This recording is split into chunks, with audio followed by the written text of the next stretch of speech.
What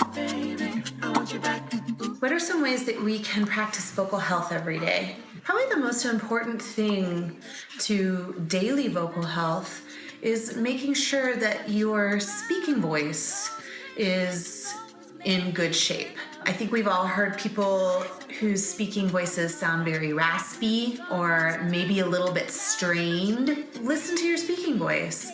And if you notice that you have a lot of hoarseness, a lot of rasp, then you should probably go to an otolaryngologist and get scoped. Getting scoped is a really important tool that I use for many of my singers to make sure their vocal folds are in good shape. An expert called an otolaryngologist will send a camera probably down your nose, and they will take a look at your vocal folds and have you sing a little bit and see if they can detect anything wrong. I send my belters in often to get scoped just to make sure everything is functioning in a happy and healthy way. Other than that, it is really important to sing daily and work on the different parts of your voice. Work on your upper registers.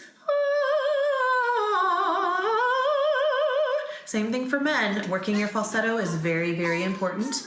And also working your lower registers. Yeah, yeah, yeah, yeah, yeah. Lots of singers like to use humidifiers to keep everything moist. Lots of singers like to abstain from things that dry you out because your vocal folds have a mucus component to them. So things that dry out your mucous membranes, like caffeine, like alcohol, certainly smoking, can very much desiccate the vocal folds. Certainly lots of sleep, lots of water, teas. Like I said before, anything that you are swallowing is not going past your vocal folds. So, a tea is not going to directly affect your vocal folds. And of course, some teas have caffeine anyway, which can be drying. So, daily routine, moderation in all things, as we know. Stay healthy, exercise, marking in rehearsal can really save your voice. Be smart. Be smart. Some people have what I call chords of steel. They can sing and sing and sing and sing and sing and sing.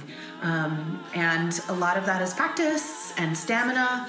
But some of it is just sort of the dice you were dealt. As a professional singer, I don't have a lot of stamina, and I never did. If you have a performance, you might not want to speak or sing very much that entire day.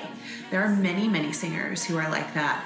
And one of the pitfalls that I often see is singers over-singing in sound check and over-rehearsing before they get out on stage. And their voices get tired. And so by the time they get up to perform or compete, they don't have what they had when they first started a sound check or a rehearsal. A lot of that rehearsing is because you're nervous, but again, if you're going to be doing a lot of rehearsing right before you perform, you better be marking. Remember, your vocal folds are like any other muscle in your body, and you're not gonna run your 10K before you run your 10K. So don't do it before you sing.